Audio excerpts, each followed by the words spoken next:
यवतमाळमध्ये वाहतूक चालकांची वाढली डोकेदुखी। उड्डाणपूल कामामुळे अपघाताचा धोका।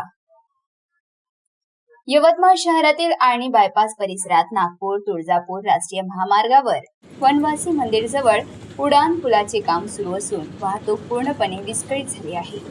बेशिस्त वाहतुकीमुळे आणि अपुऱ्या नियोजनामुळे आतापर्यंत 9 जणांचा अपघातात मृत्यू झाल्याची माहिती समोर आली आहे। तरीही कंत्राटदार आणि प्रशासनाकडून ठोस उपाययोजना न झाल्याने नागरिकांमध्ये तीव्र संताप व्यक्त होत आहे।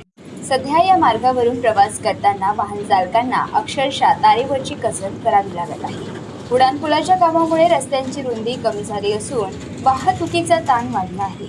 योग्य डायव्हर्जन, सिग्नल व्यवस्था आणि वाहतूक नियंत्रण नसल्याने दररोज कोंडी व अपघाताच्या घटना घडत आहेत। स्थानिक नागरिकांनी तातडीने सुरक्षा उपाययोजना, स्पष्ट सूचना फलक आणि वाहतूक पोलिसांची नियुक्ती करण्याची मागणी केली आहे।